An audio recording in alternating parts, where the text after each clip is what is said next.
চোরাই পথে দেশে ভারতীয় চিনি আসছে বিভিন্ন সীমান্ত দিয়ে। শুধু তাই নয়, বস্তা বদলে এসব চিনি দেশের নামি দামি ব্র্যান্ডের মোড়কে ভরে বিক্রি করা হচ্ছে। এরই মধ্যে আইনশৃঙ্খলা বাহিনী কয়েকটি চালান আটক করলেও অবৈধ চিনি আসা কমেনি। এদিকে চোরাচালানের চিনি বাজার দখল করায় দেশীয় চিনি শিল্প এখন চরম সংকটে। এতে বছরে প্রায় 7,000 কোটি টাকারও বেশি রাজস্ব হারাতে বসেছে সরকার। এ বিষয়ে আলাপে যেতে চাই। সাথে আছেন Bangladesh sugar and food industries কর্পোরেশনের সাবেক চেয়ারম্যান দেলোয়ার হোসেন, FCMA। দেলোয়ার হোসেন, আপনাকে স্বাগত জানাচ্ছি বিস্তারের আজকের আলোচনায়। প্রথমেই যেটি মূল বিষয়, অসাধু ব্যবসায়ীরা নামি দামি ব্র্যান্ডের নামে বা বস্তা ব্যবহার করে বিক্রি করছে চোরাচালানে, অর্থাৎ ভারত থেকে আসা চোরাচালান পথের সেই চিনিগুলো। একদিকে যেমন কোম্পানিগুলোর বিক্রি কমছে, অন্যদিকে এই দেশীয় কোম্পানিগুলোর আসলে ব্র্যান্ড ইমেজও নষ্ট হচ্ছে। এমন হলে তো আসলে বেসরকারি চিনি যে শিল্প, সেটি ধ্বংস হয়ে যাবে। কি বলবেন এই বিষয় নিয়ে? ৭১ টেলিভিশনকে ধন্যবাদ আমাকে এই অত্যন্ত গুরুত্বপূর্ণ এবং প্রাসঙ্গিক বিষয়ে অন্তর্ভুক্ত করার জন্য। তো আমি বলতে চাই যে এটা কিন্তু যে আলোচনার বিষয়বস্তু খুবই গুরুত্বপূর্ণ দেশের অর্থনৈতিক উন্নয়নের স্বার্থে, কল্যাণের স্বার্থে। বিকাশে কম খরচে ক্যাশ আউটের লিমিট বেড়ে 50,000, প্রিয় এজেন্টও 2টা। তো আমি যেটা বলবো যে এখন তো ডেফিনেটলি সবাই বলবে যে যে চোরাচালান কেমনে হয়, বর্ডার দিয়ে হয়। বর্ডারকে চেক দিতে হবে। চেক দিতে হইলে প্রায় 4,000 বর্গ মাইল বর্ডার। 4,000 বর্গ মাইলকে বর্ডার যদি করেন, এক একটা এক কিলোতে যদি 4 জন করেন, তো 4 4 16,000 20,000 আমাদের বিজিবি গার্ড লাগবে বা অন্য যার মাধ্যমে করেন। এটা কিন্তু কঠিন কাজ। কিন্তু আমি বলবো এইভাবেও কিন্তু ডেফিনিটলি ড্রব্যাকস থেকে যাবে। এটা বর্তমানে আপনি জানেন ফৌর মানে শিল্প যে আমাদের ফাইবারের কাজ চলতেছে, যেখানে এই human at the same time machine, দুইটার ইনক্লুশনের মাধ্যমে কিন্তু আমাদেরকে এটা চেক দিতে হবে। সেটা দেওয়ার জন্য আমি বলবো সিম্পলি, যদি আমরা সেই অনেক সিস্টেম আছে ধরার জন্য, মানুষ দ্বারা একটাই সিম্পল উদাহরণ দিই, ইলেকট্রনিক অনেক সিস্টেম আছে এই যে চোরাচালান বন্ধের জন্য।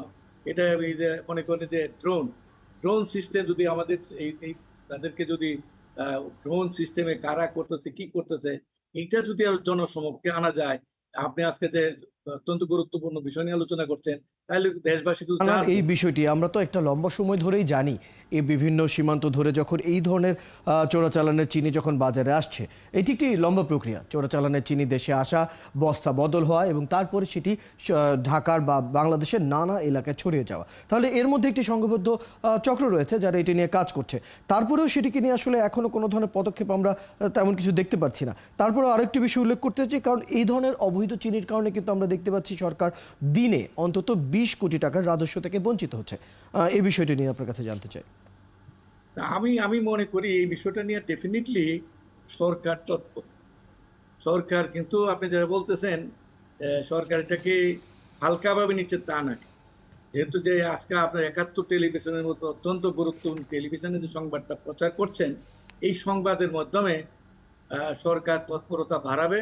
ডেফিনেটলি এটার প্রয়োজনীয় ব্যবস্থা গ্রহণ করবে। এটা পলিসিগত হোক, আর এই যে আমি যেটা বললাম চোরাচালান বন্ধের জন্য যে আমাদের যে ড্রোনের পদ্ধতি যাচাই করবে, এই সিস্টেম কিন্তু 5IR যদি প্রয়োগ করা হয়, মানুষকে মেশিনের সাথে সংযুক্তের মাধ্যমে দেশবাসীর উপকার করার জন্যই 5IR জন্য আপনার 5IR এর যুগে চলে গেছে। এটা কিন্তু মাথায় নিতে হবে, তাইলে কিন্তু আমরা ডেফিনেটলি এই উপকৃত হব।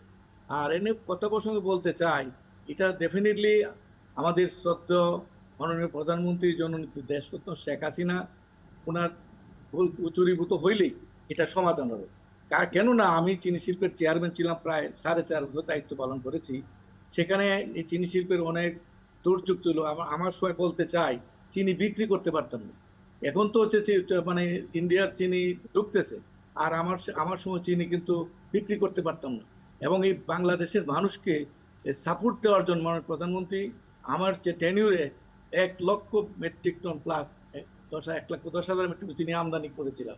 তাহলে মূলত এই ধরনের কার্যক্রমকে বন্ধ করা হলে আসলে পরিকল্পনা মাফিক কাজ করা এবং বলতে চাই ইতি- ছিল গঞ্জাতে চিনি নিয়ে কোনো দুর্ভোগ না পায়, এটা কিন্তু আমাদের প্রধানমন্ত্রী জননেত্রী দেশরত শেখ হাসিনা এটা ভালোভাবে মানে ব্যবস্থা নিয়েছেন। আজকে যদি এই যে সিচুয়েশনটা আমরা 71 টেলিভিশন উনি নিশ্চয়ই দেখেন, যদি টেলিভিশন দেখেন আমার মনে হয় তাহলে আমরা আশা করব যথাযথ কর্তৃপক্ষ এর বিরুদ্ধে যথাযথ পদক্ষেপগুলো নেবেন। ধন্যবাদ।